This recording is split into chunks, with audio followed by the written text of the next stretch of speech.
నమస్కారం, welcome to I dream. ధర్మ మార్గం విత్ విజిత కార్యక్రమానికి స్వాగతం.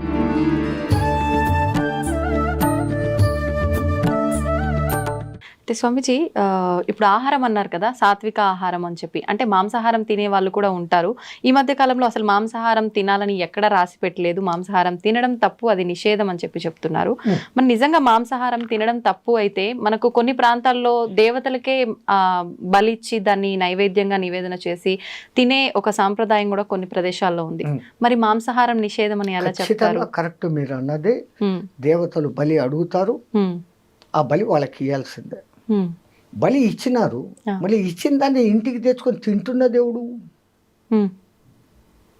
అలా తెచ్చుకో, నీ జిహ్వ చాపల్యానికి దాన్ని దేవుని పేరు చెప్పి బలి ఇచ్చి నువ్వే తింటున్నావు. దేవత తింటుగా. కానీ దేవత కోడిని అడిగింది, మేకను అడిగింది, దున్నపోతును అడిగింది. ఓకే, ఏ మేక, ఏ కోడి, ఏ దున్నపోతు అనేది మనకు అర్థం కాక అవి ఇస్తాను. మనలో ఒక కోడి ఉంది, మనలో ఒక మేక ఉంది, మనలో ఒక దున్నపోతుంది. ఏంటి స్వామి, వాటిని బలి ఇయ్యరా అంటుంది. అవేంటి? కోడి ఏమంటుందమ్మా? కుక్కు అంటుంది. కోరిక కోరిక కోరిక అని మనం అంటున్నాం. అవసరమైనటివి, అవసరం లేనటివి, దిక్కుమాలిన కోరికలు కోరుకుంటాండమే. నీ అతి కోరికలోనే ఆ కోడిని నాకు బలి ఇచ్చేరా. ఎంత నువ్వు కోరికలు తగ్గించుకుంటే నువ్వు అంత హ్యాపీగా ఉంటావు. కోరికలు ఉండాల్సిందే. అతి కోరికలు, దురాశ కోరికలు, ఆశ దురాశ అంటాం కదా, అత్యాశ, అవి ఉండకూడదు. ఆశ ఉండాల, కోరికలు ఉండాల. నేను బాగుండాలా, సమాజం బాగుండాలా, అందరూ బాగుండాలా.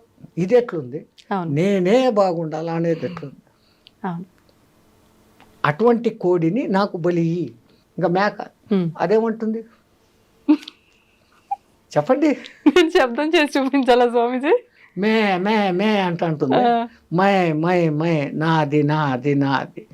అమ్మో, ఇంత అర్థం ఉంది. నాది కాదురా, మనది మనది అనడం నేర్చుకో. నీలో ఉన్న ఆ నాది అని అరిచే ఆ మేకను నాకు బలి. ఇంకా మీ తెలుగులో అంటారు, దున్నపోతు మీద వాన కురిసినట్లు. అవును అవును. ఎవడు ఎట్లా పోతే పర్వాలే, ఎవడు మంచి చెప్పినా వినేది లేదు, నా దారి నాది. అవును, అదే బఫెలో అంటారు కదా దున్నపోతుని ఇంగ్లీష్లో. ఇప్పుడు మనం అందరం బఫెలోలమే. అంతే అంటారా? ఎందుకంటే బఫేలోకి పోయి డిన్నర్ చేస్తాం కదా. కరెక్టే కదమ్మా. ఆడ ప్లేట్ ఎత్తుకొని పిచ్చకాడలాగా కూరవి, పప్పువి, సాంబారువి అని అడుక్కుంటా తినేది, నిలబడి నడుచుకుంటా తినేది. దున్నపోతులే కదా ఆ పని చేసేది. మనం ఏం చేస్తాం, శుభ్రంగా ఒక పీట కూర్చుని ఇంకో పీట ఎత్తుగా వేసి, భోజనానికి ఎత్తు పీట వేసి, మనం చాప మీద కూర్చొని దాన్ని 3 సార్లు సంప్రోక్షణ చేసి దేవునికి అర్పించి ప్రసాదంగా తింటాం. అది తినే పద్ధతి. అన్నం తినేటప్పుడన్నా ప్రశాంతంగా కూర్చోకుండా వాటితో మాటలు, ఈయనతో మాటలు, ఆడొక చెంచా ఈడొక చెంచా, ఏం తిండేది? మాకు టైం లేదు కదా. ఒకసారి అడిగాడు ఒక ఆయన, ఏం నాయనా ఇంత లేటుగా వచ్చినావు? బఫేకి పోయి వస్తున్నావు. అవును, నువ్వు బఫేల్లో పోయి వచ్చినావు, బఫేల్లో అయి వచ్చినావు. ఏం స్వామి అన్నాడు. మళ్ళీ బఫేలో చేసే పని నువ్వు చేస్తాడు. అది పోతా పోతా గట్టి కనపడిందంటే తింటా పోతానే ఉంటావు.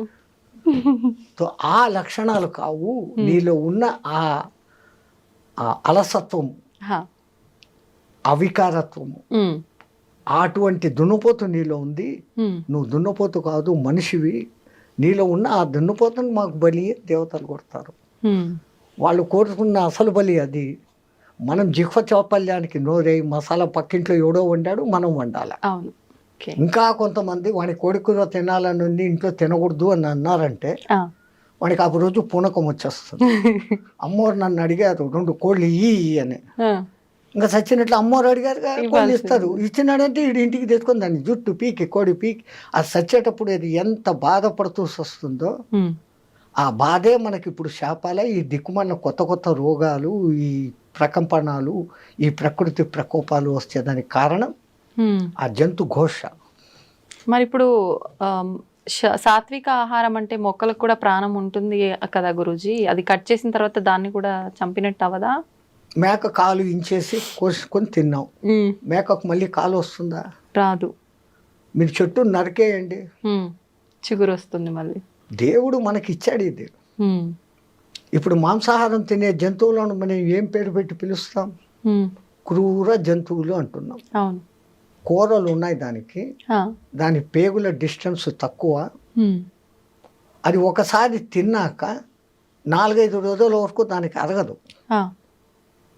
బాగా తిని నిద్రపోతున్న సింహం దగ్గరికి మీరు పోయినా అది మళ్ళీ మన మీద పంజా విస్తడతాం.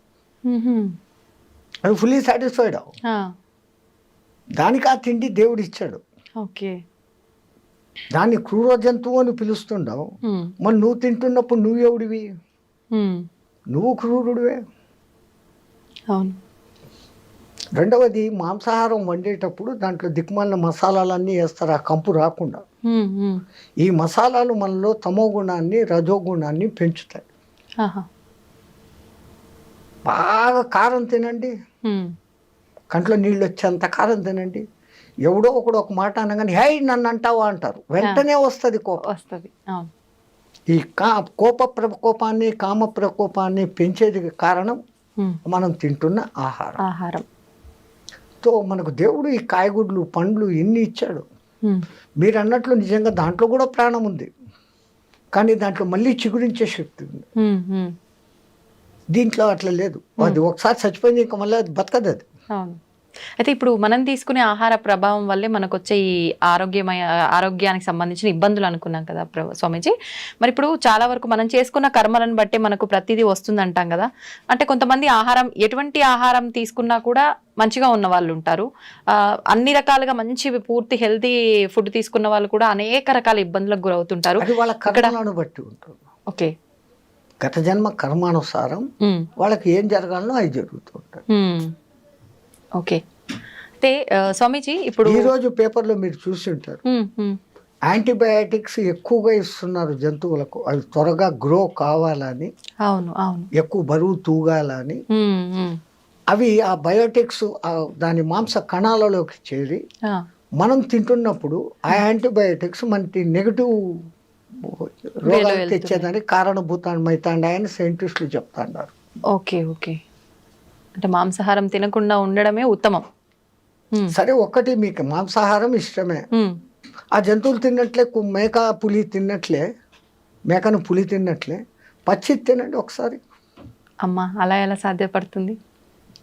బస్ హోగా, వెగటు పుట్టేస్తుంది ఒక్కసారి పచ్చిది మీరు తినగలిగినారు. ఒకవేళ ఒక 1/2 కిలో తిన్నారు అంటే 3 రోజులు అనారోగ్యంతో బాధపడతారు. It will not digest. దాన్ని చండాలంగా ఉడకబెట్టి దాంట్లో ఏందేందో మసాలాలు వేసి మిగిలితే మళ్ళీ ఫ్రిడ్జ్లో పెట్టి 2వ దినం వేడి చేసి ఇట్లాంటి ఫుడ్లన్నీ తినడం మూలంగానే మన మెటబాలిజం, టైం క్లాక్ అన్నీ దెబ్బతింటాను. కొన్ని ప్రాంతాల్లో పచ్చి మాంసం తినే మానవులు కూడా ఉన్నట్టుగా మనం చూస్తున్నాం. వాళ్ళు హ్యాబిచ్యువేటెడ్, వాళ్ళకు తరతరాలుగా వాళ్ళ జీన్స్ అది ఉంది. ఓకే. మనము తరతరాలుగా భారత రామాయణ కాలాల నుంచి ఆ ఋషిమునులు అందరూ కూడా సాత్విక ఆహారమే. అంతెందుకమ్మా, ఇప్పటికిప్పుడు భూమి మీద నీళ్లలో కాదు, నీళ్లలో తిమింగలాలు ఉంటాయి, భూమి మీద ఉండే అత్యంత బలమైన ఎత్తైన జంతువు ఏది? ఏనుగు. ఇంకా రెండోది ఖడ్గమృగం. అది పరిగెత్తా వచ్చి ఒక వ్యాన్ గుద్దిందంటే వ్యాన్ 3 పల్టీలు కొట్టి ఎగిరిపోతుంది. ఆ 2 తినేటి ఏంటి? గడ్డి. బలము తినే మాంసాహారంలో లేదు. కాయగూరలలో ఉన్నంత విటమిన్లు, ఖనిజాలు, లవణాలు మాంసాహారంలో లేవు. అన్నిటికన్నా విచిత్రము, ప్రపంచంలో ఏ జంతువు ఉడకేసి తినడంలే, అవి కంటద్దాలు పెట్టుకోవడంలే, చోటు మిషన్లు పెట్టుకోవడంలే. ఈ దిక్కుమాలనోడే పెట్టుకుంటున్నాడు. ఎందుకు అంటే ఉడకేసి తింటున్నాడు, సహజమైన తిండి తినడంలే. అందుకే ఇప్పుడు సహజ ఆహారము, పండ్లే తినండి, జ్యూసులే తాగండి, మళ్ళా పాతకాలం టైటిల్లోకే వస్తున్నాం. దునియా goal high, Phir K ఉదర్ co he ఆ జాయేగా, మళ్ళీ అక్కడికే వస్తున్నాం. అయితే ఇప్పుడు ఆహారము, మీరు చెప్పినట్టుగా ఆహారం పాతకాలంది రావటమే కాకుండా ప్రతిదీ కూడా వస్త్రాల దగ్గర నుంచి, పాత్రల దగ్గర నుంచి ప్రతిదీ పాతకాలంవి మళ్ళీ ఇప్పుడు వస్తున్నాయి కదా స్వామీజీ. తప్పదు. ఇప్పుడు పంచకట్టు మళ్ళీ పెద్ద ఫ్యాషన్. అవును. ఎవడో సినిమాలో హీరో కట్టుకున్నా అంటే ఇంక అందరూ అయితే అంతే. ఈ గొర్రెదాటుడు వ్యవహారం వదిలిపెట్టి ఇంకోటితో కంపారిజన్ వదిలిపెట్టాలి ఫస్ట్. నేనుగా ఉంటాను, నా వరకు నేను ఉంటాను, నేను బాగుంటే లోకము బాగుంటుంది, ఆ ఫీలింగ్తో ఉండగలగాలి.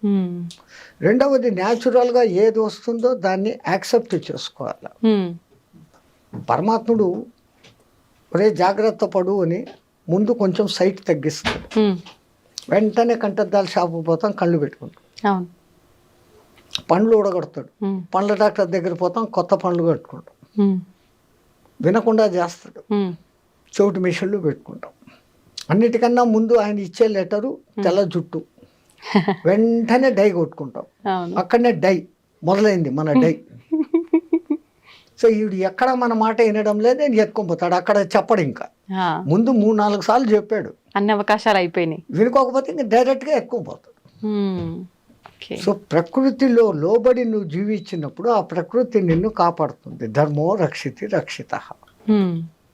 మనం ప్రకృతికి విరుద్ధంగా పోతున్నాం, చెట్లు కొట్టేస్తున్నాం, అడవులను నరికేస్తున్నాం, అడవుల్లోని జీవాలు ఊరి మీద పడతాయి.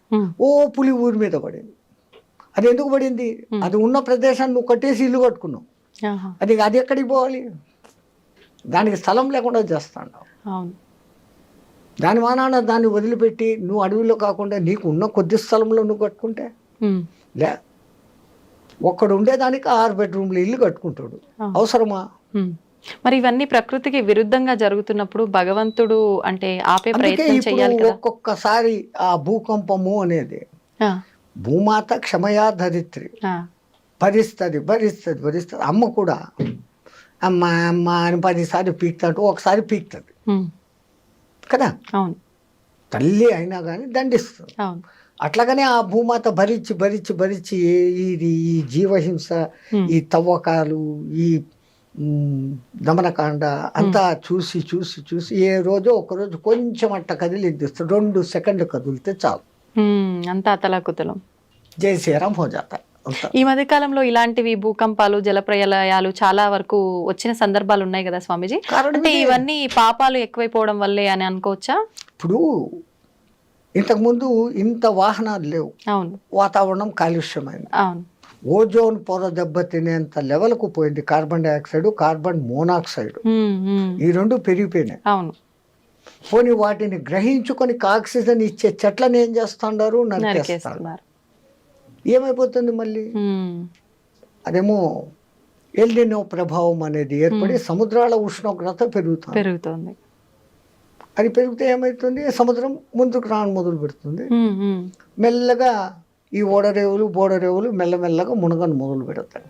అయితే ఇప్పుడు ఇలాంటి ప్రళయాలు వెంటగా రావటం వల్ల చాలా మంది అంటే ఎవరికి తోచినట్టుగా వాళ్ళు ఇంకా యుగాంతము వచ్చేస్తోంది, కలియుగం అంతమైపోతోంది, ఇలాంటివి 2025లో ఎక్కువ రాబోతుంది. కలియుగము మన వాళ్ళ లెక్క ప్రకారం 4,32,000 సంవత్సరాలలో ఇప్పుడు కృష్ణ పరమాత్మ కాలం చేసిన టైం నుంచి ఇప్పటికి లెక్కేసుకుంటే కలియుగ ప్రవేశం, కృష్ణ పరమాత్మ పోయిన తర్వాత, పరీక్షత్తు రాజ్యం చేసేసిన తర్వాత అక్కడి నుంచి కలియుగం మొదలైంది.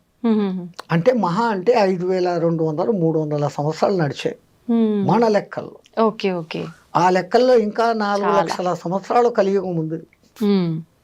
ఆ యుగాల పేర్లు ఆ మహానుభావులు ఎంత అద్భుతంగా పెట్టారు, ఎంత క్యాలిక్యులేషన్ ఉంది దాంట్లో. అవును, 4,32,000 సంవత్సరాలు టోటల్ చేయండి, 9 వస్తుంది. 4, 3, 2, 9. దాని పేరు కలియుగం. దానికి 2 ఇంతలు ద్వాపర యుగం, అది 8,64,000 సంవత్సరాలు టోటల్ చేయండి, మళ్ళా 18. కలియుగానికి 3 ఇంతలు త్రేతాయుగం, 12,96,000 సంవత్సరాలు టోటల్ చేయండి, 18.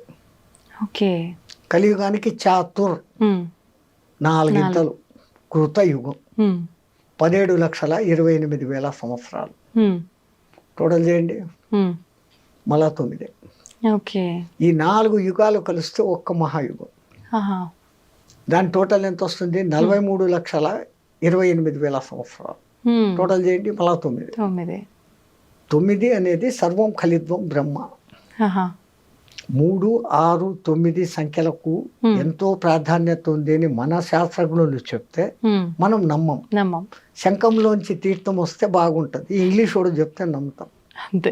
ఓ టెస్లా అనే ఒక ఇంజనీరు ఫారెన్లో, ఓకే, ఆయన ఈ 3, 6, 9 ప్రకారమే యూనివర్స్ అంతా కూడా నడుస్తుందని ప్రూఫ్స్తో చూపించాడు. ఆ అంకెల విచిత్రం కూడా అంతే తమాషాగా ఉంటుంది. రెండో ఎక్కాన్ని మీరు క్యాల్కులేట్ చేయండి. 2, 4, 6, 8. అది 3తో కలిసినప్పుడు 6 వచ్చింది. 2 3 6, 2 4 8, 2 5 10, మళ్ళా 1, 6 20, 2 6 12, మళ్ళా 3తో కలిసింది, 3తో వస్తుంది. ఇట్లా ఏది చేసినా కానీ 3, 6తో కలిసినప్పుడు ఏ సంఖ్య అయినా కానీ మళ్ళీ దాంతో మిక్స్ అవుతుంది. అది కానప్పుడు అది వివిధ సంఖ్యలను చూపిస్తుంది. 1 నుంచి 9 వరకు అంకెలేసి 3ను రౌండప్ చేయండి, 6ను రౌండప్ చేయండి, 9ను రౌండప్ చేయండి. మిగతాటి క్యాలిక్యులేషన్ చేస్తే ఈ 3, 6, 9తో కలిసినప్పుడు అది ఆ సంఖ్యను చూపిస్తుంది. మిగతాటప్పుడు అంతా తమ ఇండివిజువల్ నెంబర్స్ చూపిస్తుంది. 3 3 9, 3 4 24, మళ్ళీ 6, అది అంతా 3 6 9 చూపిస్తుంది. ఇంకో సంఖ్యను చూపించట్లే. అట్లాగనే 6వ ఎక్కను తీసుకోండి, 6 2 12, 3 6 3 18, 9, అవే రిపీట్ అవుతాయి. ఇంకా 9వ ఎక్కం అయితే మీరు ఎంత పెద్ద సంఖ్యని హెచ్చవేసి దాన్ని సింగిల్ డిజిట్కు తెస్తే ఇట్ విల్ బికమ్ 9. సర్వం ఖలిద్వం బ్రహ్మ, అంతా బ్రహ్మలో కలిగిపోతుంది అనే దానికి ఆ సంఖ్య సూచకం. సర్వం ఖలిద్వం బ్రహ్మ. అందుకే నవవిధ భక్తి మార్గాలు అని, నవగ్రహాలు. అసలు మన వాళ్ళు జపమాల 108 పూసలు ఉండాలి, అర్ధమాల 54 పూసలు ఉండాలి, నక్షత్రమాల 27 ఉండాలి. ఏది చెప్పినా కానీ 9. అట్లాగనే పూజలు అష్టోత్తర నామావళి, శతోత్తర నామావళి, అన్ని అష్టాదశ పురాణాలు, మహాభారతం 18 పర్వాలు. వ్యాసుడు వాడికి 18 సంఖ్య ఎంత ఇష్టం అంటే మహాభారతం 18 పర్వాలు, కురుక్షేత్ర సంగ్రామం 18 రోజులు, దాంట్లో అన్నిటికన్నా ఆణిముత్యం భగవద్గీత 18 అధ్యాయాలు. కురుక్షేత్రంలో పాల్గొన్న అక్షోహిణుల సంఖ్య 18, ఈ దిక్కు 11, ఈ దిక్కు 7 అక్షోహిణులు, 18 అక్షోహిణుల సైన్యం. అక్షోహిణి అంటే కూడా మళ్ళీ 9 వస్తుంది. ఇన్ని వేల రథాలు, ఆ రథాలకు ఇన్నింతల ఏనుగులు, ఇన్నింతల గుర్రాలు, ఇన్నింతల కాల్బలం అనే లెక్క ఉంది. ఆ లెక్క తీసుకుంటే మళ్ళీ అదంతా కూడా 9. ఆఖరికి మహాభారతం యుద్ధం అయిపోయినాక మిగిలిన మహాయోధులు కూడా 9 మందే. అంటే ఇదంతా ఒక ప్రణాళిక ప్రకారం జరుగుతుందా Swamiji? Universe moving along the calculation of 369. మీరు ఆయన టెస్లా గారి పుస్తకాలు రెఫరెన్సులు చూసి మీరు వచ్చింది కదా ఇప్పుడు ఈ గూగుల్ దాంట్లో చూసినారంటే ఆయన దాని గురించి ఇచ్చిన వివరణ బ్రహ్మాండమైన వివరణ. ఈవెన్ పిరమిడ్ నిర్మాణంలో కూడా 3 6 9ల కనెక్షన్ ఉంది. అంతెందుకు మన శ్రీచక్రం, అమ్మవారి శక్తులు 5, అయ్యవారి శక్తులు 4, 5 4 9. అసలు గురుపూసలు 108 పెట్టి ఒకటి గురుపూస అని పెడతారు, జపం చేస్తామంట. చేస్తే ఏమొస్తుంది అని అంటారు. ఇప్పుడు మన బతుకులంతా ఎక్కడుండాయి? 27 నక్షత్రాల్లో ఉన్నాయి. ఒక్కొక్క నక్షత్రానికి 4 పాదాలు, 27 × 4 108. మనం 12 రాశుల్లో 9 గ్రహాల మధ్య బతుకుతాను.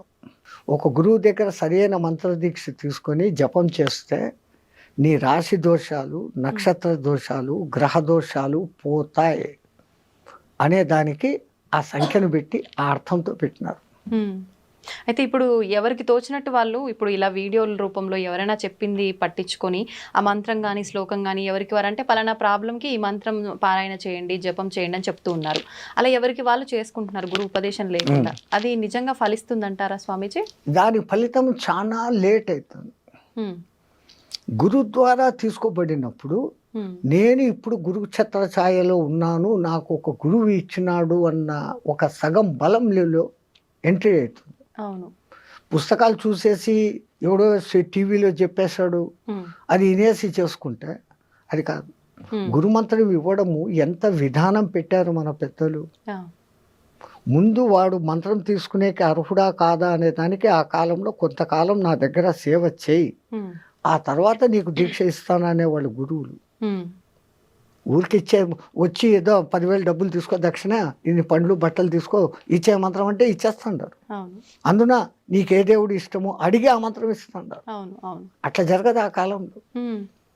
అసలు ప్రశ్నోపనిషత్తులో ఎంత అద్భుతంగా చెప్పాడమ్మా. గర్గముని కొడుకు, గౌతముని కొడుకు, ఒక రాజు కొడుకు, ఇట్లా 6 మంది మహర్షులు అడవిలో పిపిలాద మహర్షిని వెతుక్కుంటూ వస్తారు. ఆయన కనపడినాక దండ ప్రమాణాలు చేసి చేతికి దర్బలు ఇస్తారు. ఆ కాలంలో అది సవిత్ప్రాణి అయిపోవాలా. వాళ్ళకేం కావాలా? ఆవులు, గడ్డి, ఈ 2 కావాలి. ఎవరు నాయన మీరు అంటే, నేను ఫలానా ఆయన కొడుకు, నేను ఫలానా. అమ్మ అంత గొప్ప వాళ్ళ కూర్చోండి అని వాళ్ళకి ఆర్ఘ్యపాదాలు ఇచ్చి, ఏంటి నన్ను ఎత్తుకుంటే ఎక్కడికి ఎందుకు వచ్చారు? వాళ్ళు అంటారు, మాకు కొంచెం అనుమానాలు ఉన్నాయి, మా తండ్రులను అడిగాం, వాళ్ళు మాకు తెలీదు, ఆ పిప్పిలాదుడు తప్ప ఇంకెవడు చెప్పేవాళ్ళు లేడు, మీరు ఆయన్ని పోయి పట్టుకోండి అన్నాడు, మేము వెతుక్కొని వచ్చాం, మాకు ఆ సమాధానాలు కావాలా. రావడం, సమాధానాలు అడగడం, నేను చెప్పడము, అంతేనా? గురు శిష్య సంబంధం లేకపోతే కాదు. కొన్నాళ్ళు నా దగ్గర సేవ చేయండి, ఆ తర్వాత మీ అనుమానాలు ఏదో అడగండి. ఒక బాంబు వేశాడు అక్కడ, నాకు తెలిస్తే చెప్తాను అన్నాడు. 1 సంవత్సరం నా దగ్గర సేవ చేయండి, సేవ చేసినాక మీ ప్రశ్నలు అడగండి, నాకు సమాధానం తెలిస్తే చెప్తాను. మనం ఈ కాలం వాళ్ళం ఏమనుకుంటాం? సంవత్సరం సేవ చేస్తాం, అడుగుతాం, నాకు తెలుదురా అన్నాడంటే మన గతి ఏం? సంవత్సరం పాయా. మన మెంటాలిటీ ఇదే. వాళ్ళు ఆజ్ఞాపించండి గురుదేవ, ఏం చేయమంటారు? నువ్వు ఆవులు మేపకరా, నువ్వు సమిందలు తీసుకురా, నువ్వు గోశాల శుద్ధం చేసి సంథింగ్ డ్యూటీలు చెప్పేస్తున్నారు.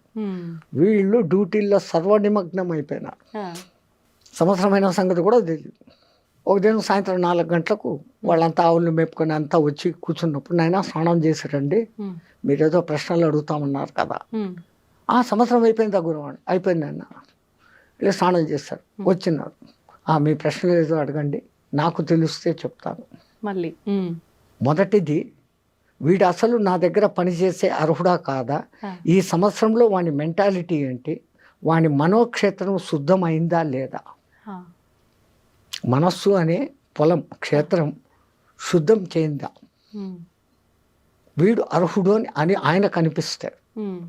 అప్పుడు అంటాడు. కానీ రెండోసారి నాకు తెలిస్తే చెప్తాను అని చెప్పడం, నాకే తెలుసు అన్న గర్వం ఎవరికి ఉండకూడదు.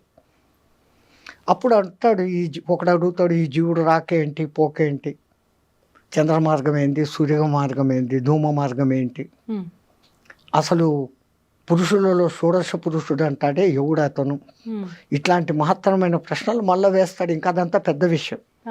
ఈ సంగతి ఎందుకు చెప్తున్నానంటే, ఒక గురువు ముందు శిష్యుణ్ణి శోధన చేస్తాడు. ఇప్పుడు ఫీజులు తీసుకొని స్కూళ్ళల్లో కూర్చొని జీతాలు తీసుకొని 30 మందిని వేసేసి మేకమందలాగా చెప్పి ఇడిచిపెట్టడం కాదు. అప్పుడు ప్రతి ఒక్కడు వింటున్నాడా లేదా, వానికి అర్థమైందా లేదా, వాడు ఏ స్థాయిలో ఉన్నాడో వానికి ఆ స్థాయిలో నేర్పించు, తనంత వాడిని తనకన్నా మించిన వాడిని చేసేవాళ్ళు ఆ కాలంలో గురువులు. ఇంకా వాడు మంత్రదీక్షకు అర్హుడు అనుకున్నప్పుడు ఏకాంతానికి తీసుకుని వెళ్ళి ఒక బట్ట వాని చెవు మీద వేసి, ఆ చెవులో గురుమంత్రం 3 సార్లు మీ చేత చెప్పిస్తాడు. ఎందుకంటే అక్షర దోషం లేకుండా పలుకుతున్నాడా, లేకుంటే ఏదైనా అక్షర దోషంతో పలుకుతున్నాడా. అక్షర దోషం ఉంటే ఏమవుతుంది స్వామిజీ? ఏమన్నా దోషమా మళ్ళీ? అది చాలా దోషం. మరి ఇప్పుడు మాలాంటి వాళ్ళమంతా తెలిసి తెలియక ఎవరైనా మంత్రం చెప్పగానే మాకు ఎలా తోస్తే అలా చదివేస్తున్నాము. అది మన పూర్వీకులు చాలా జాగ్రత్త పరులమ్మా. రాబోయే కాలాలలో ఈ పుస్తకాలు ప్రింటింగు వస్తుంది, అవి చూసేసి ఎవడికి వాడు మంత్రాలు చదివేస్తాడు. ముద్రా రాక్షసం జరుగుగా కానీ ఒక శాపం పెట్టేస్తున్నారు, ప్రింటింగ్ మిస్టేక్. సో నువ్వు ఒకటి చదవాల్సింది ఇంకోటి చదువుతావు. నువ్వు 1000 సార్లు 1,00,000 సార్లు చదివినా అది నీకు సిద్ధించదు. ఒక్కొక్కసారి ఉల్టా కూడా చూపించేస్తుంది ప్రభావం. ఒక ఉదాహరణ, ఇంద్రుని సభలో త్వష్ట ప్రజాపతి కొడుకు ఒకడు ఉండేవాడు. వాడి పేరు త్రిశూరుడు. పేరుకు తగినట్లు వానికి 3 తలకాయలు. ఒక తలకాయతో వేదం చదివేవాడు, ఒక తలకాయతో సుర తాగేవాడు, అదే అమృతం తాగేవాడు. హ్మ్. రాక్షసుల సహవాసంతో ఒక తలకాయతో సారాయి తాగేవాడు. ఆ.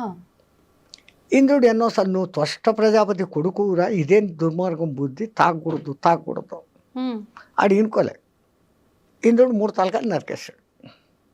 త్వష్ట ప్రజాపతి కోపం వచ్చింది. ఆయనకు ఉన్న శక్తి ఇంద్రుడిని చంపేంత శక్తి కాదు. ఇంద్రుడు అంటే మీకు ఈ సినిమాల్లో చూపించే ఇంద్రుడు కాదు. హ్మ్. ఎవడో తపస్సు చేసుకుంటా పాడు చేసేదానికి అవును. రంభ ఊరోసుని పంపాడు, ఆ. ఏమో చేశాడు అని మనకి ఈ కథలే తెలుసు. అవును. ఇంద్రుడు అంటే ఎటువంటి వాడు అంటే, ఒకడు తపస్సు చేస్తుంటే హ్మ్. వాడిలో ఇంకా కామము క్రోధము ఉందా లేదా హ్మ్. అని టెస్టింగ్ చేస్తాడు. హ్మ్. హ్మ్. ఆ టెస్టింగ్లో వాడు ఓడిపోయినాడు అంటే, వాడు పూజ అర్చన చేస్తున్న ఏ దేవునికైతే తపస్సు చేస్తున్నాడో వాడి దగ్గరికి పోయి హ్మ్. వాడిలో ఇంకా కామ క్రోధాలు పోలే, ఇప్పుడే వరం ఇయ్యద్దు, హీఈస్ నాట్ ఫిట్ అని చెప్పే డ్యూటీ ఆయనది. ఇప్పుడు మాలాంటి వాళ్ళ ప్రతి ఒక్కరు చేసే పూజల్లో కూడా ఇలానే జరుగుతుందంటారా? ఇంకా వినండి ఇది. ఆ, ఆ.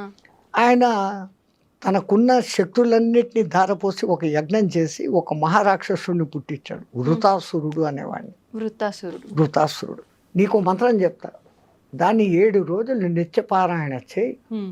నీకు ఇంద్రుని చంపే శక్తి వస్తుంది అని. ఆ మంత్రం ఏందో చెప్పు అంటాడు. హ్మ్. ఇంద్రశత్రు వివత్వ స్వహ అంటాడు ఆయన. అర్థం ఏంటి? శత్రువు అయిన ఆ ఇంద్రుడు నా చేత చచ్చిపోగాక అని దాని అర్థం. ఆహా.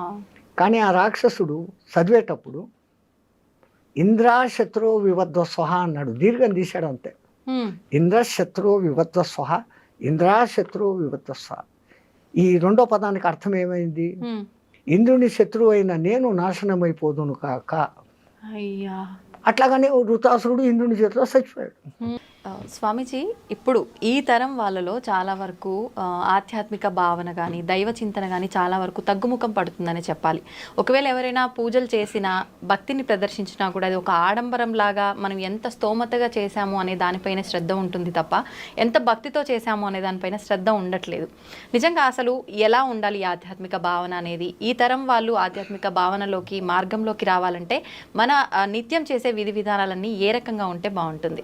ఈ మైకులు, ఈ కరెంటు లేనప్పుడు ఉన్న భక్తి వేరే, ఈ మైకులు వచ్చినాక వేరే.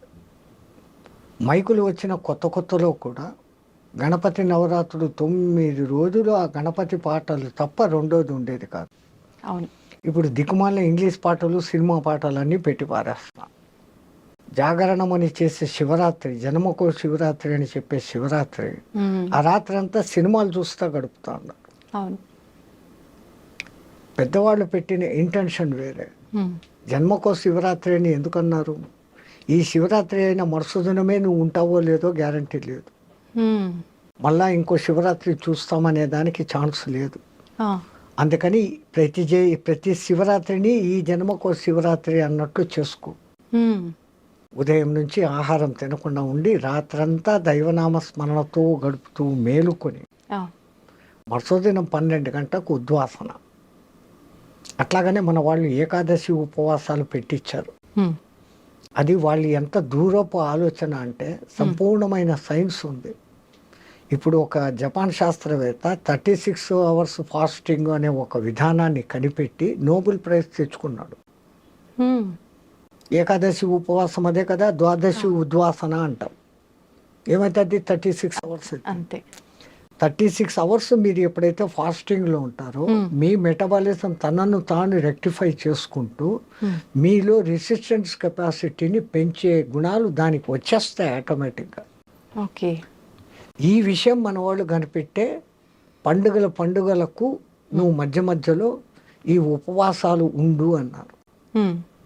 ఇంకో అర్థం కూడా ఉంది. ఆవాసం అంటే వాని పక్కనే కూర్చోవడం అనే అర్థాన్ని తీసుకొని వీళ్ళు టిఫిన్లు కాఫీలు అన్నీ లాగిచ్చేస్తూ దీనికి ఎప్పటికీ రెస్ట్ ఇవ్వకుండా పోతే వీడి శరీరం తొందరగా శిథిలమవుతుంది. అంత దూరదృష్టితో మన వాళ్ళు అసలు పండుగలు అని పెట్టడంలోనే ఎంత అర్థము. మీ తెలుగు మాటలు మహా గొప్పవి తల్లి. పండుగ చేసుకో, నిన్ను నువ్వు పండుగ చేసుకో.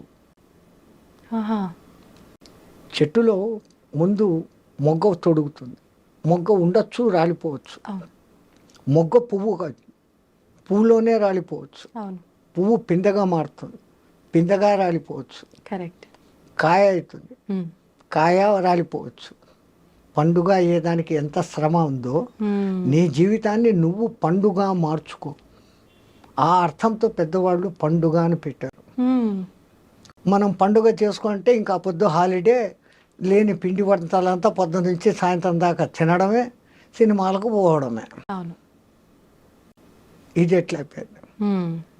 ఎక్కడ జరుగుతుంది పొరపాటు అంటే, పెద్దవాళ్ళు మన సాంప్రదాయం ఇది, ఇలాగే ఉండాలని వాళ్ళు కూడా చెప్పక, ఏందో ఆ పథకాలు చింతాడు మేము అనుభవించాము, మా వాళ్ళు జాలిగా అన్నా ఉండని, అరే పండగకు నీ ఇష్టం వచ్చినట్లు ఉండరా అనేసి పెద్దవాళ్ళే ఫ్రీనెస్ ఇస్తాడు. తప్పు ఎక్కడ జరుగుతుందంటే, ముందు తల్లి తండ్రి వీళ్ళు మామూలు విద్యావంతులే కాకుండా ఆధ్యాత్మిక పరంగా ఒక తల్లి ఉన్నప్పుడు, ఒక జిజియాబాయి శివాజీని తయారు చేసింది, ఒక యశోద కానీ ఇంకోళ్ళు కానీ కృష్ణుడు తయారు చేసింది. తల్లి ఇంట్లో మొదట, అందుకే హోమ్ డిపార్ట్మెంట్ అంటాం, ప్రధానికన్నా హోమ్ డిపార్ట్మెంటే పవర్ఫుల్. హోమ్ డిపార్ట్మెంట్ బాగుంటే అన్నీ బాగుంటాయి.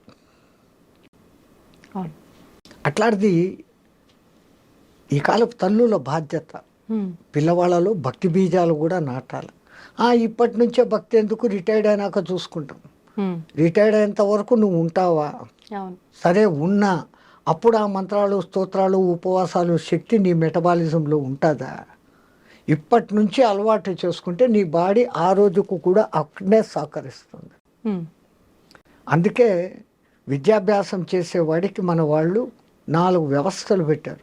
బ్రహ్మచర్యం, విద్యాభ్యాస కాలం అంతా కూడా మంచి విద్య నేర్చుకో, ఆ తర్వాత గృహస్థాశ్రమంలోకి ప్రవేశించు, ఆ తర్వాత కొడుకుల పెండిళ్ళు అయిపోయినాక భార్యను అనుమతి తీసుకొని నువ్వు వస్తావా ఉంటావా, అక్కడ మన ఇద్దరం స్నేహితులు అన్నట్లు వానప్రస్థం.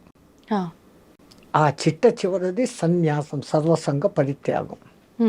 అంత 4 వ్యవస్థలు మన వాళ్ళు పెట్టారు. ఈ భక్తి తగ్గిపోవడానికి కారణము మనమే.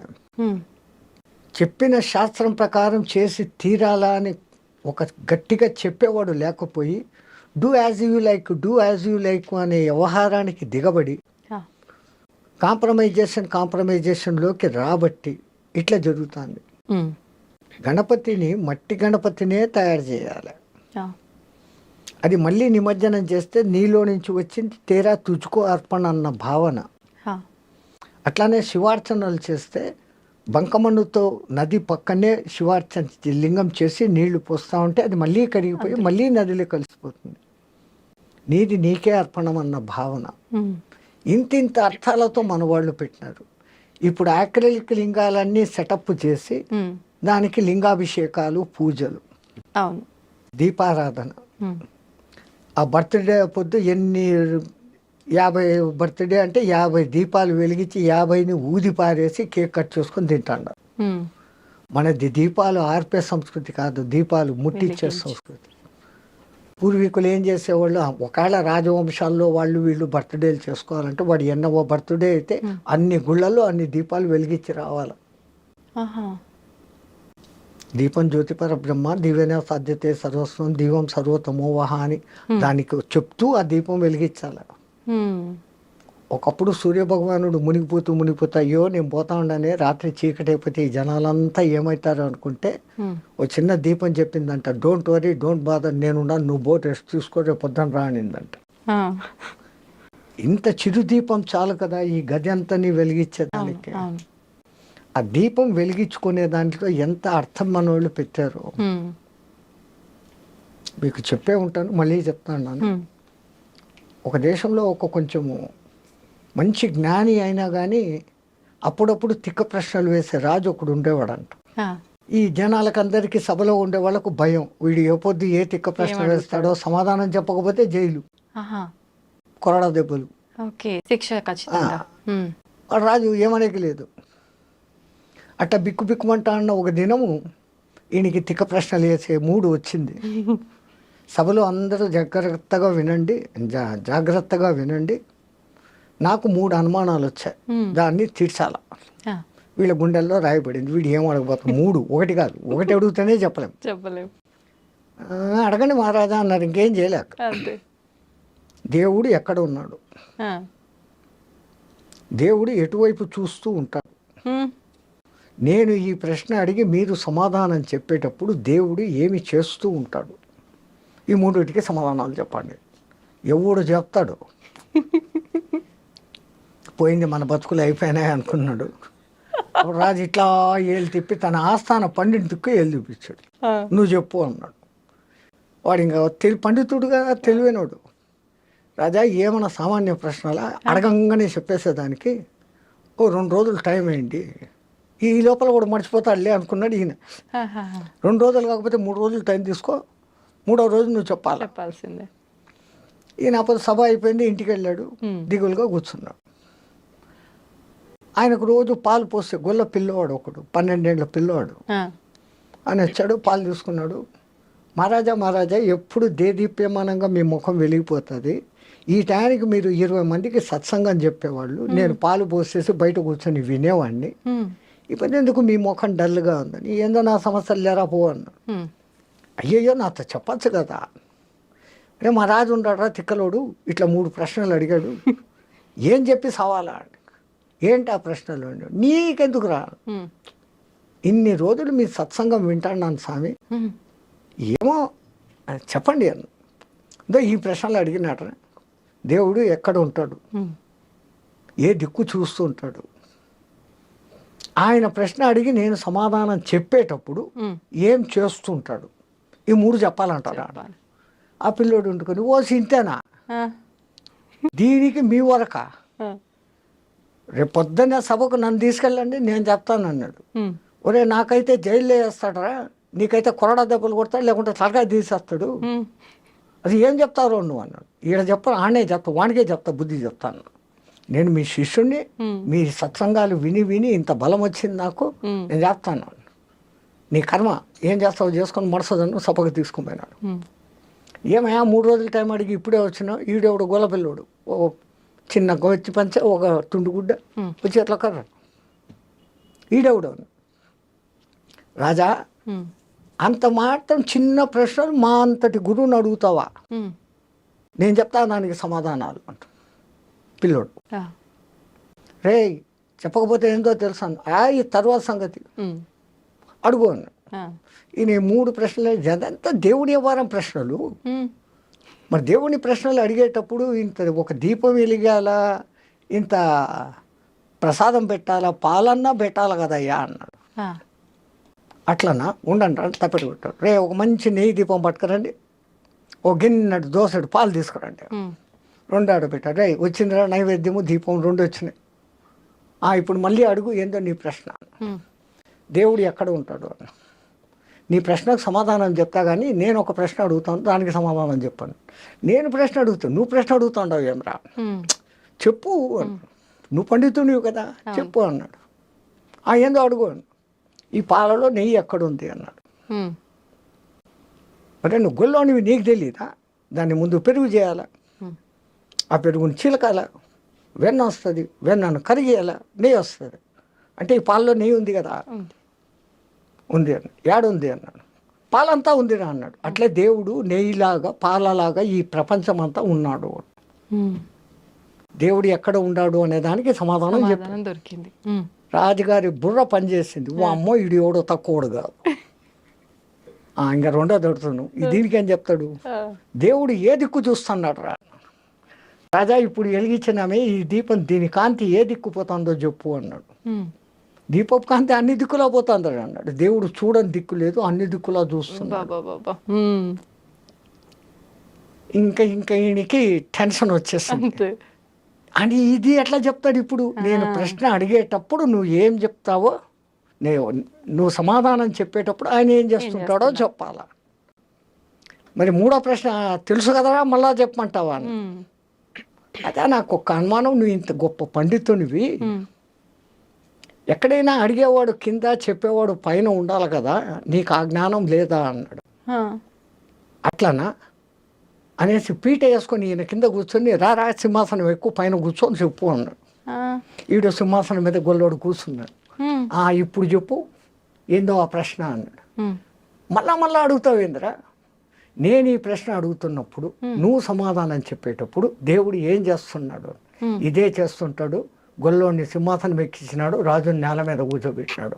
అసలు దాంట్లో మర్మం ఏమంటే చంచలమైన ఈ మనస్సులోకి గురుమంత్రం అనే పెరుగు వేసినప్పుడు అది చంచలత్వం పోయి స్థిరమవుతుంది. ఓకే. ఆ స్థిరమైన స్థితిలో నీ తపన అనే కవ్వం వేసి చిలికినప్పుడు అది వెన్నగా మారుతుంది. ఈ తపన తపస్సుగా మారినప్పుడు ఆ వెన్న కరిగి నెయ్యి అవుతుంది. ఈ నెయ్యి కరిగి ఇంకోటి అయ్యేది ఛాన్స్ లేదు. బూడిద నెయ్యి రెండు ఒకటే. బూడిదను మీరు ఎన్నిసార్లు కాల్చినా అది ఇంకో రూపు ధరించదు. నెయ్యిని ఇంకా ఎన్నిసార్లు కాల్చినా అది ఇంకో రూపు ధరించదు. చిట్ట చివరికి నెయ్యిగా మారిపోవడం, ఒక స్థిరత్వాన్ని పొందడం. పాలలో స్థిరత్వం లేదు, అది పెరుగు అవుతుంది. పెరుగు పెరుగులో నుంచి వెన్న వస్తుంది. వెన్న కరిగి నెయ్యి అయినాక ఇంకేమీ లేదు. అది దాని అర్థం. అట్లాగానే దీపం ఏ దిక్కు చూస్తుంది అన్నాను. అసలు ముందు దీపం ఏంటి? చంచలమైన మనస్సుని స్థిరంగా పెట్టి దాంట్లో భక్తి అనే నూనె పోసి గురువు ఇచ్చిన మంత్రం అనే ఒత్తి వేసి నువ్వు తప్పించినప్పుడు ఆరణిలో మంటలాగా పుట్టి ఆ జ్యోతి వెలుగుతుంది. అది మనలో పుట్టే జ్ఞానజ్యోతి. అందుకని మన పూర్వీకులు నీలో జ్ఞానజ్యోతి వెలగాలంటే ముందు భక్తి ఉండాలి. ఆ భక్తిని ఈ విధంగా నవవిధ భక్తులు ఉన్నాయి, ఇదేనైనా స్వీకరించు. ఈ నవవిధాలు కాకుంటే ఇంకా ఫైనల్ భక్తి ఇంకోటి ఉంది, వైరభక్తి. అంటే శత్రుత్వపు భక్తి. భగవంతుడి పైన కోపంతో వచ్చేదా స్వామీజీ? శత్రుత్వం. అసలు మనం దేవుణ్ణి 10 సార్లు తలుచుకుంటే శత్రువు 20 సార్లు తలుచుకుంటాడు. అవును. మీరు ఎవరికైనా 10 మంచి పనులు చేశారు, ఆ 10 మందిలో ఎవడో ఒక్కడు మిమ్మల్ని తలుచుకుంటాడు. అదే మీ మీద కోపం ఉండేవాడు మీ ఎదురు కనపడినప్పుడు అంతా లేదు, మీ ఫ్రెండ్ ఎవడైనా కనపడితే కూడా వాడు అట్ట చేశాడు, వాడిని పోతున్నాడు రోడ్డు మీద, వాడు అట్ట చేశాడు, వాడు వాడి పేరు 100 సార్లు చదువుతాడు. హిరణ్యకశిపుడు అంతే. ఎక్కడున్నాడ్రా హరి, ఎక్కడున్నాడ్రా హరి, ఈ ప్రహ్లాదుడు చెప్పిన దానికన్నా 100 సార్లు ఎక్కువ వాడు చెప్పాడు. వాడికి మోక్షం వచ్చింది. అనన్య భావంతో భగవత్ చింతనం, ప్రతిఫలాక్ష లేపకుండా దేవుని చింతనం అంతవరకే చేయాలి. కానీ లాభాల కోసము ఫలితాల కోసము మనం దేవుణ్ణి చింతన చేస్తాను. గుడికి పోయినా మనం చేసే పని ఇదే.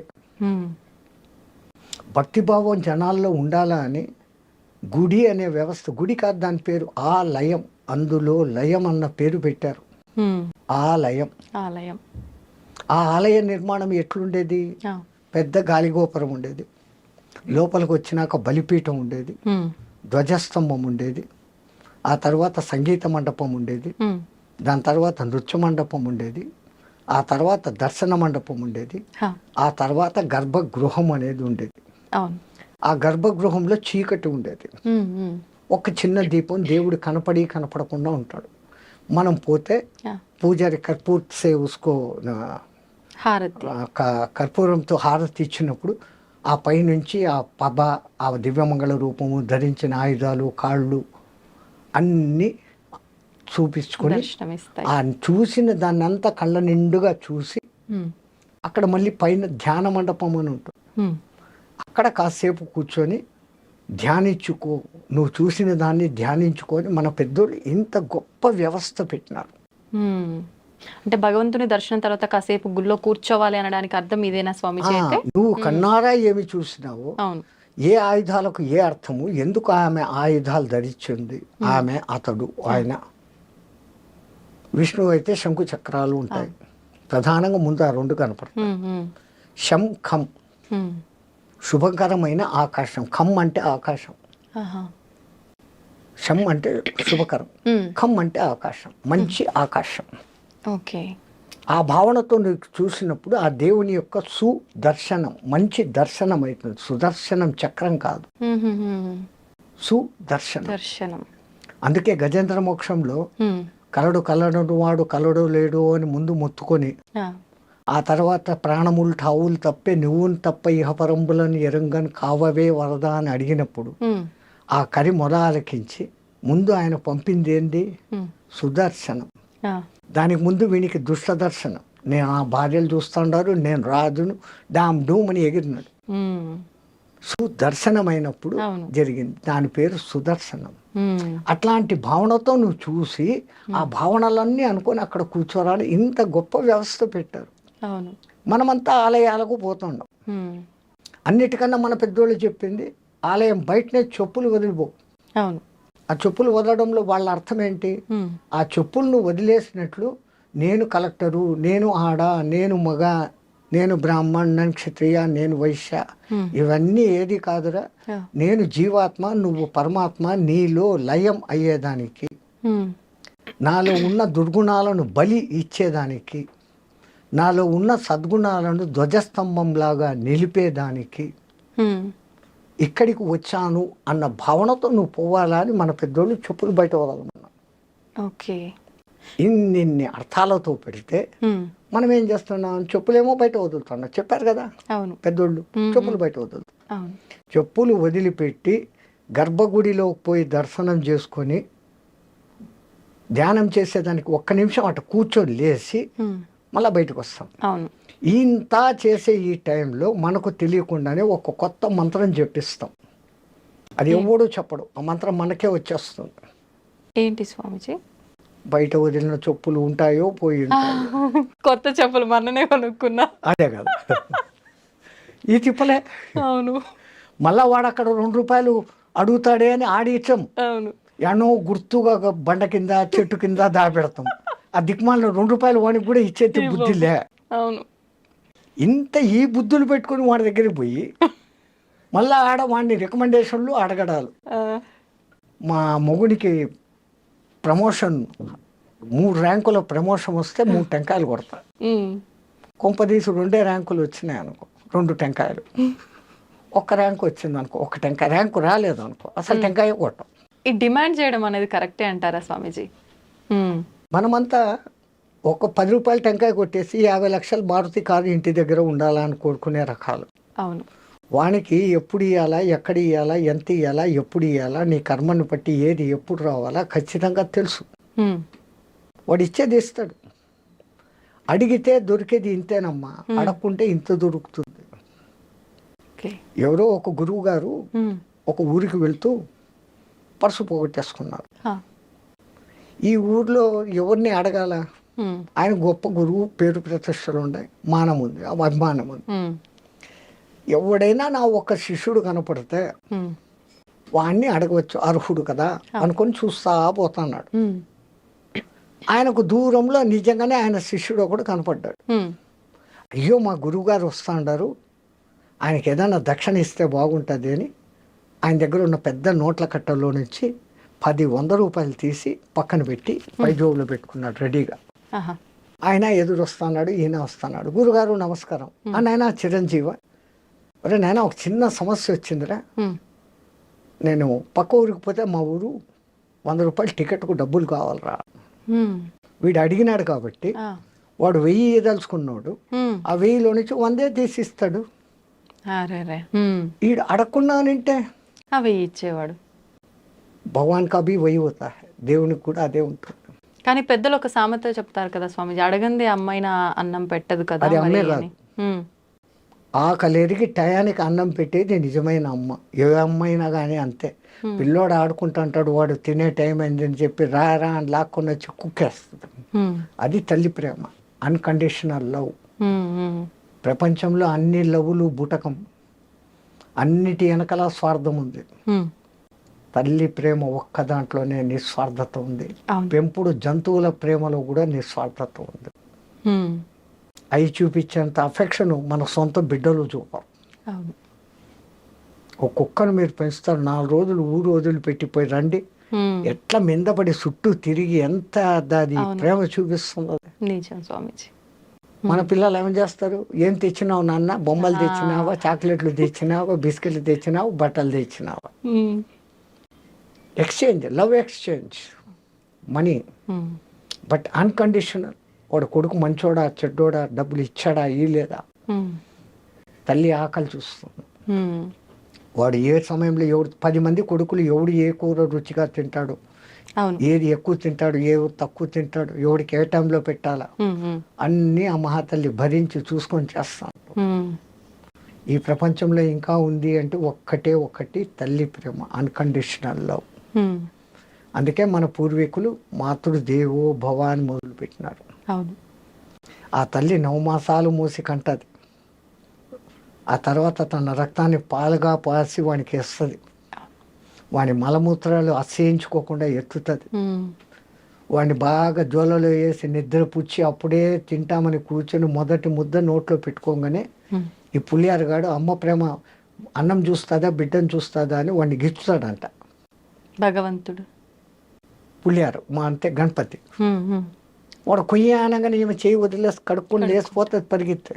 వాడు అప్పుడే గలీజ్ చేసి ఉంటాడు. తీసి కడిగి శుద్ధం చేసి మళ్ళీ వచ్చి కూర్చొని అప్పుడు తింటున్నాడు. వాడు అనను మొదలు పెట్టంగానే అమ్మ అను మా అమ్మ అను మొదట అక్షరాలు నేర్పే మొదటి గురువు తల్లి. వానికి అన్నీ కొంచెం తెలిసి వచ్చి నాకుదో ఈడు మీ నాయన అని చూపిస్తే వాడు నాయన. అవును. తల్లి ఎవరిని చూపిస్తే వాడు నాయన, ఇంకోటి కాదు. అట్లాగని వీడి మేమామ లోకంలో బంధుత్వాలు పరిచయం చేసి ఆ లౌకిక విద్య గురువు దగ్గరికి అప్పగిస్తుంది. వాడి అదృష్టం బాగుంటే ఆధ్యాత్మ గురువు తగులితే వాడు పైకి వస్తాడు. మళ్ళీ ఈ తల్లి పెంపకంలో ఎక్కడ లోపం జరిగినా వాడు ఆధ్యాత్మికంలోకి పోలేడు. వాడిని ఆ వయసులో నుంచే ఆధ్యాత్మికం బోధించేది తల్లి. వానికి ఆ టైంలో నుంచే భక్తి బోధించేది తల్లి. లీలావతి కడుపులో వాడు ప్రహ్లాదుడు ఉన్నప్పుడు నారదుడు పక్కకు తీసుకెళ్ళి ఆ భక్తి కథలన్నీ వినిపిస్తే ఆడు విన్నాడు, అంత భక్తుడైనాడు. కడుపులో ఉండడానికి వినిపిస్తే వస్తుందా అని ఎగతాళి చేసిన వాళ్ళు ఇప్పుడు బిడ్డలు మ్యూజిక్ వింటున్నారు, దానికి ఆనందిస్తున్నారా అని ఎక్స్పెరిమెంట్లు చేసి కనిపెట్టినారు. వేద పఠనం వినిపించి తెరత పుట్టిన బిడ్డకు, నానాకు ఇంగ్లీష్ రికార్డులు పెట్టి డ్యాన్సులు పెట్టిన బిడ్డకు, ఆ తర్వాత ఎదుగుదలలో వచ్చిన మార్పులు 18-20 ఏండ్ల శోధన. 70 మందిని ఈ బ్యాచ్ 70 మందిని ఆ బ్యాచ్ను పెట్టి వాళ్ళ ప్రవర్తన వీళ్ళ ప్రవర్తన అందరికీ ఒకే రకమైన ఆహారము ఒకే రకమైన బెడ్డు ఇచ్చినప్పటికీ ఈ సుమధుర సంగీతాలు వేద పఠనాలు శబ్దాలు విన్న వాళ్ళ ప్రవర్తనల్లో మార్పు, సాత్వికత, వాళ్ళలో ఉన్న క్రూయాలిటీ లెక్క తేలింది. ఓకే. సో మొట్టమొదట మన తల్లులు మారాలి. మై సన్ ఈ studying in English medium, he doesn't know Telugu అనే దిక్కుమాలిన లోకానికి వచ్చాం. ఆ ఇంగ్లీష్ ఏం చెప్తుంది? ఏ ఫార్ యాపిల్ తిండి తిను, బి ఫార్ బ్యాటు కొట్టుకో తలకాయ బోలు కొట్టుకో ఆడుకో, తర్వాత పిల్లులు కుక్కలు, C for cat, D for dog, E for elephant మదము, ఎఫ్ ఫార్ ఫాక్స్ చెడ్డబుద్ధుడు. ఇయా మరి మీ తెలుగు భాషలో ఏం నేర్పిస్తారు? అమ్మ. వాడు అప్పుడప్పుడే స్కూల్కి పోయేవాడు, అమ్మ నుంచి దూరంగా. అమ్మ పేరు వినగానే వాడి మనసు ఎంత ఆనందిస్తుంది. ఆ తర్వాత ఆవు, ఈ ఇల్లు, ఈశ్వరుడు. అదే వచ్చింది పుస్తకాల్లో మార్పు. అంటే విద్యా వ్యవస్థ కరెక్ట్ లేదంటారా? ఈశ్వరుడు లేదు, విద్యా వ్యవస్థ ధ్వంసం. వాళ్ళకు నేర్పించాల్సింది గణపతి మంత్రము ఇట్లాంటివి. కాకపోతే ఇది లౌకికము అనే దిక్కుమాల ప్రజాప్రభుత్వం ఏర్పడి ఆ ఇతర మతాలు వాళ్ళ భాషల్లో పడి మేము అది చదవం, మేము ఇది చేయం. వందే మాత్రం పాడేదానికే పెద్ద యుద్ధం చేస్తుంటారు. జనగణమన పాడమంటే అది మేము పాడమంటూ ఉంటారు. ఇక్కడ ఇది మత వ్యవస్థ కాదు, నీకు సరైన విద్య. జనగణమన మన దేశంలో ఉన్న అన్ని రాష్ట్రాల పేర్లు కలిసి వచ్చేటట్లుగా పెట్టి అటువంటి భారతమాత బిడ్డను నేను అని చెప్పుకునేదానికి ఉంది అది జనగణమన. అసలు మనకు జాతీయ గీతం వందే మాత్రం కావాల్సిందే. జనగణమన వేసి వచ్చింది. అక్కడనే దిక్మాల రాజకీయాలు భ్రష్టమైందంతా అక్కడి నుంచే. దానికి ముందు ఇంగ్లీష్ వాడు ఉన్నప్పుడు ఇంతో అంతో బాగానే ఉండేవాడు. గురుకులాలను ధ్వంసమేం చేయలే. ఇంగ్లీష్ ముందు జాస్తి తీసుకురావాలి, వాని అవసరం. నీకు ఉద్యోగం రావాలంటే ఇంగ్లీష్ నేర్చుకో అని చెప్పినాడు. వాడు ఈ ఉద్యోగాల కోసం మన దగ్గర చచ్చినట్టు ఇంగ్లీష్ నేర్చుకున్నాడు. వేదం చదవద్దు అని వాడకమని చేయలేదు. వాడు బండి కింద నీళ్లు, అదేమంటారు, చాప కింద నీరు, చాప కింద నీళ్లు లాగా ఏం అనకుండానే ధ్వంసం చేసేసినాడు. డబ్బు ఆశ చూపించి మనం దానికి పడిపోయినాం. కానీ అంటే ఆలోచిస్తే ఒక రకంగా ఇప్పుడు శాస్త్రాలు, వేదాలు, పురాణాలు తెలుసుకుంటే మనకు ఒక మంచి జ్ఞానం వస్తుంది. కానీ ఇప్పుడున్న పరిస్థితుల్లో ఉద్యోగము, మన అవసరాలకు నేను చెప్తున్నాను, పొట్టకూటికి ఇంగ్లీష్ నేర్చుకోండి, మీ భాషను మర్చిపోకండి. అసలు అవమానకరమైన విషయం ఏంటమ్మా, ఎవడైనా ఇంకో దేశస్థుడు వచ్చి నీ దేశ భాష ఏది అని నన్ను అడిగితే నేను సిగ్గుతో తల వంచుకోవాలి. నా తెలుగు, నా తమిళ్, నా కన్నడం, నా మరాఠీ, నా కేరళ, నా మలయాళం, నా బెంగాలీ, నా అస్సామీ, ఎవడు ఇదే అంటున్నాడే తప్ప నా దేశ భాష అని చెప్పుకునేకి లేదు. అంతటి మహత్తరమైన సంస్కృతము మనం మర్చిపోయినాం. కంపల్సరీ మస్ట్ అండ్ షుడ్ సంస్కృతం నేర్చుకోవాలి. కష్టము అనుకున్నాను, ఆ సంస్కృతానికి బిడ్డ హిందీ. దేశాన్ని ఒక్క బంధంలో నిలబెట్టగలిగింది అదొక్కటే. దేశ భాష లేదు మనకు, పేరుకుంది హిందీ అని, కానీ ముందు ఇంగ్లీష్లో రాస్తాడు, మళ్ళీ వాడిని లోకల్ భాషలో రాస్తాడు, ఆ హిందీని అన్నం మూల ఇంత సన్న అక్షరాలతో రాస్తాడు, చీమల్లా కనపడకుండా వ్యవస్థ.